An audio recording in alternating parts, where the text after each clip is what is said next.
Welcome to Republic of Football. I'm Carl, and with me as always is Dave, and we're just off another interesting round of fixtures in the Barclays Premier League.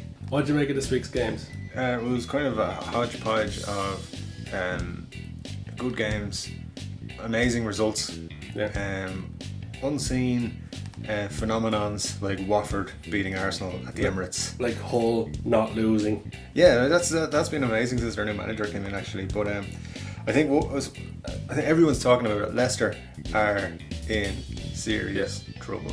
Yeah. Are the champions going down? It's certainly looking like it at the minute. Well, if you look at Hull are starting to put results together. Crystal Palace won their first game under Sam Allardyce. Swansea are starting to put results together, and all Leicester are doing is losing games. Yeah. So those three teams, they're Sunderland are bottom. Hull, Crystal Palace, Swansea, and then Leicester. So, it's not looking good for Leicester in my opinion.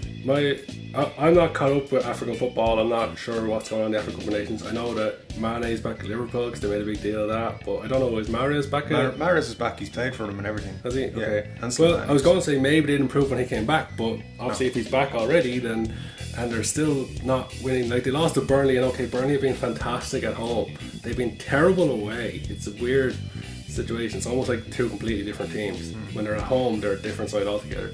But it's a terrible result for Leicester, especially with Swansea and all the teams around them winning.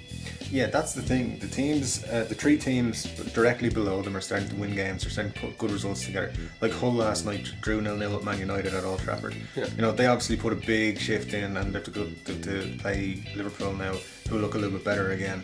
After their game against Chelsea, they play Liverpool on Saturday, so it doesn't get any easier for Hull, but they're starting to put in good performances and look like a decent team again. The thing is, Paul Clement brought his Swansea side to Anfield, set up their couple of buses, and they got a result. They got Liverpool on the break a few times, and they ultimately got a shock win.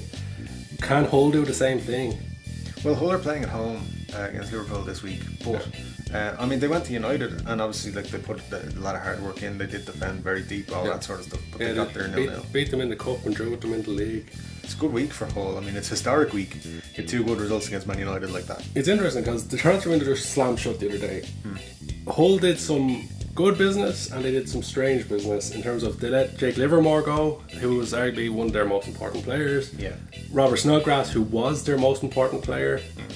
Who was pretty much the only one scoring goals for them in the first half of the season. Sure.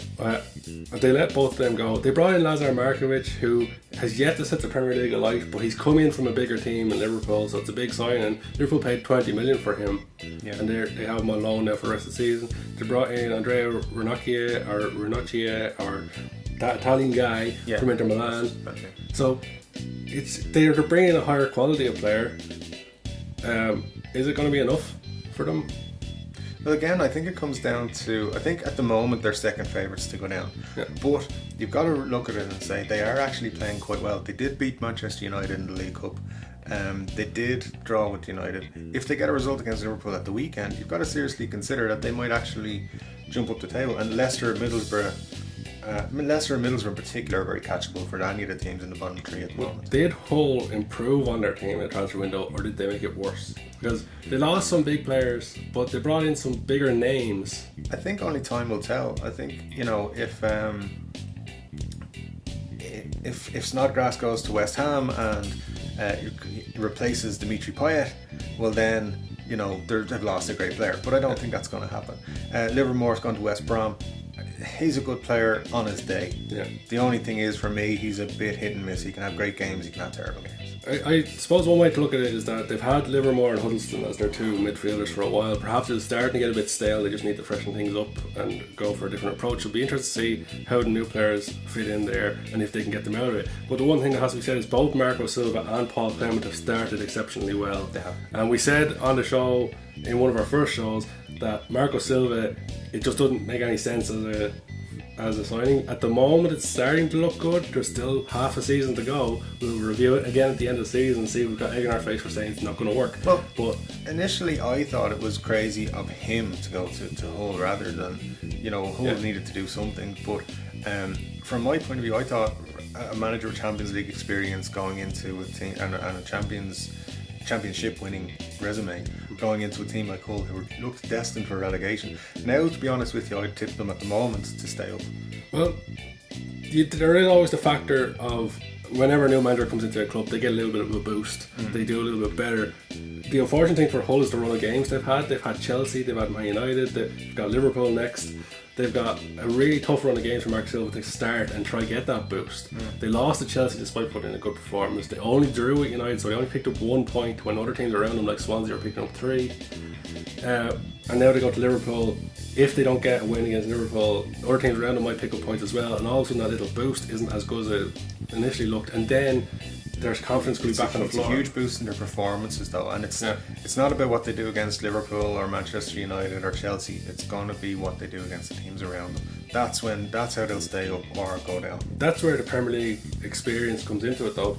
Managers like Sam Allardyce know how to grind out results against those teams in and around you. The teams, the 6 pointers pretty much. He knows how to win those games. Well, you say that, but Crystal Palace just got their first win under Sam Allardyce. It's been a long time coming. He had a big job to do. Their defence was all over shop, and then he fixed it by signing Jeffrey Schlupp. On the last show, we didn't actually do our Premier League predictions, show up the scores for last week. Yeah. So anybody watching on YouTube, you'll see it on screen, the predictions and the scores. Ultimately what happened was Dave won it by 6 points to 5, which puts the total for the whole prediction table as 15-11 to me. So I'm winning. Dave's second. Yeah, but I think there was some sort of like cheating going on. I don't think so. But this week, we're going to jump back in, give our predictions for this week. We said a little bit of blurb on each match, so perhaps we can just skip through some of them. So the first match of the weekend is obviously going to be Chelsea-Arsenal. We've spoken about how important it is. Predictions? Well, it's at Stamford Bridge, so I think Chelsea are going to play a little bit more offensively than they did against Liverpool. And big thing on Tuesday night was not to lose to Liverpool. Yeah. I think against Arsenal they're going to go a little bit more attacking, and they'll leave a little bit of spaces. I think Arsenal's big players always turn up in the big games, so we're looking at probably an Arsenal win. I'd say I'm going to say 2-1 to Arsenal. I'm actually going to do the exact opposite and say 2-1 to Chelsea, because I think Costa will be out to redeem himself after missing that penalty, and he'll be working pretty hard. And Arsenal, I think they might still be shell shocked from losing to Watford. The next game is going to be Crystal Palace Sunderland. Sam Allardyce back against Sunderland.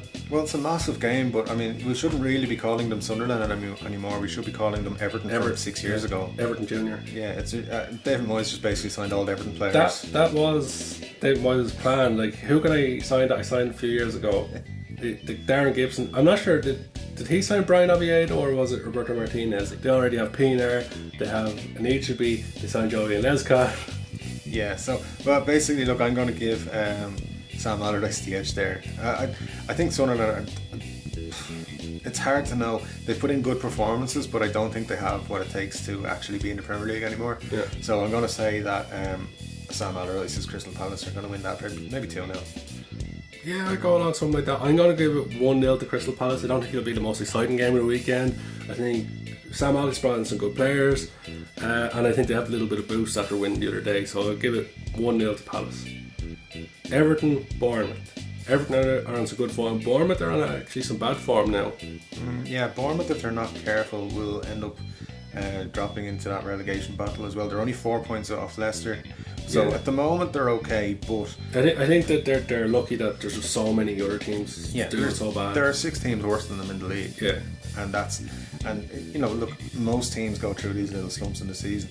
But I think Eddie Howe is a great manager, and I think they'll bounce back very soon. So, in that one, I'd actually going to go for a Bournemouth win, 2-0.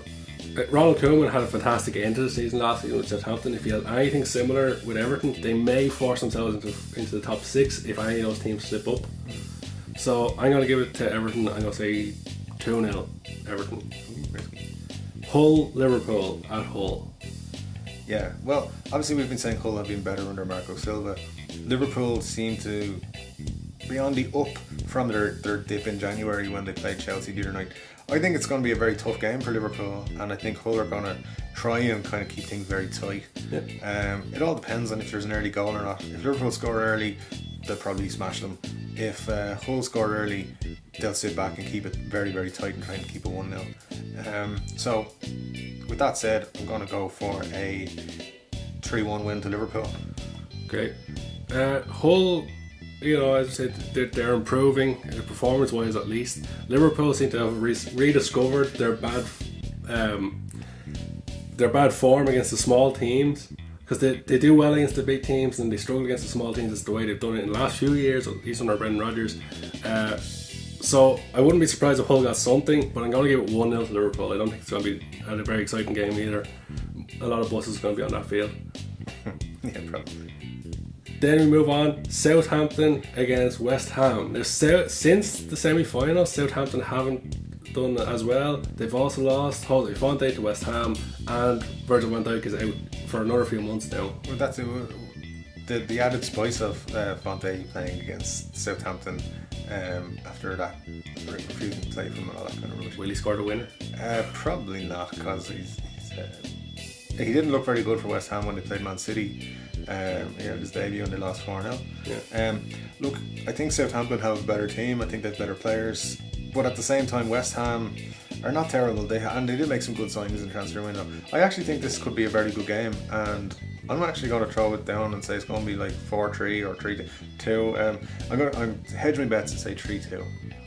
I actually think West Ham have the better team, the better squad, and I think they have the better manager. I think Bilic is a good manager. He's struggled a little bit this season, but we've seen with the other jobs he's done, he's been a pretty solid manager. I think this one's going to be a draw. I'm going to say 2-2. Well, when I said 3-2, I didn't say who was going to be 2. So, there you see. I'm going to go 3-2 Southampton, and the reason why I have a lot of faith in Shane Long eventually will become a top Premier League striker, and he's 30 years of age now, so he's got to get pulled. I've got to say he's running out of time. Yeah. Watford Burnley. It's going to be a cracking game. No. Where is it? Is that Turf Moor? No, it's Watford. Watford will win it then. Watford off the back of after Arsenal win, and Burnley are away from home. So yeah, you're probably right. Yeah, it's probably 1-0 to Watford. 1-0 Watford. I'm going to say 3-0 Watford. Oh, that's a bit cheeky. Yeah, I'm going for those 2 points in the prediction table. So I want those points. West Brom Stoke. Now I think this could be a very interesting game, because West Brom have been good, but recently they haven't been as good as they were earlier in the season. Rondon seems a bit unsettled. Apparently it's come out this morning that he's had personal problems, has unsettled him at West Brom a little bit. Also, Peter Crouch, most informed striker in the Premier League, just hit 100 goals. Yeah. Is he going to win the Ballon d'Or? Probably. I think we should start the campaign for Peter Crouch to win the Ballon d'Or now. I've said this before on the show, but you're going to have trouble finding a football fan that doesn't like Peter Crouch. Yeah. Very likeable guy, very funny, decent striker, has scored 100 goals, and most of them, has to be over 50 of those goals were for Stoke. Yeah. So he's done well. Delighted to see him get the 100th goal against Everton last night, and do the robot. That was very important. I'd like it to keep going. I think Stoke maybe give them 2-0 maybe. I think they're going to rule each other out again. The similar style of play. West Brom are obviously better defensively. Torquil's teams tend to be, but I wouldn't be surprised if it was a 1-1 draw. Awesome. So the final game on Saturday is Spurs against Middlesbrough. Middlesbrough's form has been dipping recently. Spurs' form has been on the rise, although they did drop points the other day to Sunderland. The Spurs have only lost twice all season. Yeah. So when you look at it from that point of view, they're a very difficult team to break down and to beat. Is this where the shock result could be this weekend? Yeah, I think that's what I was probably going to say next. Was Spurs a little bit will go into a game like this expecting to easily win it, and I think maybe the frailties of their team going forward were shown a little bit last the other night when they didn't break down Sunderland, who arguably have one of the worst defences in the league. Yeah. So, score prediction? Having said that, I'm still going to go with 2-0 Spurs. Okay, I'm going to go 1-1 again. That's the second 1-1 I've done, but we'll go 1-1 Spurs Middlesbrough. On a Sunday, for some reason, both Manchester clubs yet again are on the Sunday. I don't know if that's because the TV channels want the Man United teams or the Manchester teams on TV on the Sundays, but recently they've been on Sundays every week, it seems. So the first game on Sunday is Man City against Swansea. Swansea have been playing well. They've beaten Liverpool. Paul Clement seems to have them working well. Fernando Llorente proved against Liverpool he can be a threat against anybody. So where do you see this one going? So at the Etihad, is it? It's at the Etihad, yeah. Actually, I think where City's weaknesses tend to get shown up more at home than they do away. But they do have Jesus now. They do. They look very good against West Ham, but that doesn't really say a whole lot, really. West Ham have not been great lately. Yeah. Give it to... I think Swansea could go there and do a job. I think they'll go very much play the same style and everything that they did against Liverpool at Anfield. Yeah. And I think they'll go and try and hit the same result. I wouldn't be surprised if Swansea won it, but I'm going to stick with 1-1 on it. Yeah, okay. It's still be a shock result still. Yeah, still be a shock result. I'm going to stick with City because I think I can't see them losing to Swansea. On paper, at least, Man City should win it. You can say that about a lot of their games all the season, the way Pep's played. I've said before, any team with good wingers can beat City. Yeah. Do Swansea have a good winger? I'm not sure. They bought Narsing, but he's yet to be proven. I'm going to give it to City 1-0. The final game of the weekend is going to be Leicester, Man United. Leicester desperately need a win. It's very difficult to see them getting a win against United though. It is at Leicester though. I think they'll be more inclined to get up for the big games. And like Manchester United coming to the King Power Stadium will be a big motivator for them. And I think Manchester United get carried away in their own promotions sometimes. At the end of the day, they couldn't break down Hull this week, and I think Leicester will look at that. Don't forget, a couple of seasons, the season before they won the league, Manchester United went to Leicester full of confidence. Yeah, it was an epic game. A fantastic game. Angel Di Maria scored a wonderful goal, but United lost for 5-3. 5-3, yeah. Jamie Vardy showed what he could do. Yeah. He hasn't turned on this season, so maybe he'll turn on in that game. Yeah, and he needs a couple of goals. I think Manchester United are they're too heavily reliant on Zlatan Ibrahimovic, and they put too much on Paul Pogba, who honestly has had a very average season so far. Yeah, especially for a player who cost 80-90 million. Yeah. You want something spectacular for that. Listen, if you've got your own emoji going, you need to be something special, and he hasn't been. The video came out last week of Pogba and I think Jesse Lingard dancing around the dressing room, and Rio Ferdinand was giving out about it on BT, and you can understand it though, like they haven't won anything yet and yet they're still celebrating. He's right though, they're sitting in 6th in the league. Yeah. Big whoop, don't you dare celebrate. For a club the size of Man United, being in 6th is not good enough. No. So. And to be honest with you, I quite fancy Leicester to get a result against them this weekend. I'm going to say 1-1 draw. Actually, I think I've done a couple of 1-1 draws, so I'm going to say 1-0 to Leicester. I said it about Chelsea's run of form is that all good things have to come to an end. Just going by law of averages, they have to lose eventually, but I don't think this is where United are going to lose. I think United will just scrape it. They'll probably grab a last minute goal. So that's been our predictions for this week. Let us know if you're watching on YouTube, let us know if you agree with our predictions, if you disagree, who you think is going to win this weekend and where the shocks are going to be. But for now, this has been the Republic of Football. I've been Carl, he's been Dave, and we'll catch you next week.